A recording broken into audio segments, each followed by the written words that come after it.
Daily Devotionals for January 18th. Today's scripture reading will be Deuteronomy 5, verses 23 and 24. Now, as I read this, I want to remind you, this is Moses at 120 years old, and he's bringing messages to the new generation, those who are going to go into the promised land, and they really consider this the upper desert discourse. Okay, now the other generation, the old generation, they have either died or they're not going to go into the promised land, but he's bringing these people to recount what has happened. So verse 23, so it was when you heard the voice from the midst of the darkness, while the mountain was burning with fire, that you came near to me, all the heads of your tribes and your elders.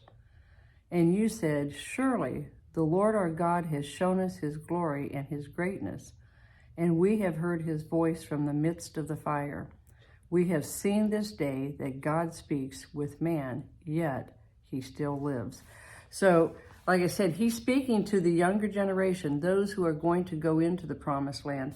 But it was their parents who were supposed to be obedient to what God was saying to them. You know, they were afraid to hear God's voice.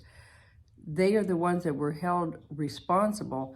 Now, if the older generation was going forth, as he says here, to hear him, to draw near, the children were with him. So they also heard the voice from the midst of the darkness in the mountain with the burning fire.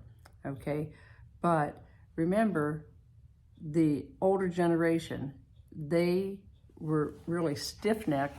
They didn't want to hear the voice of God. Now, we'll continue with this. The Lord has me studying in Deuteronomy, so you're just going to have to go through it with me, okay?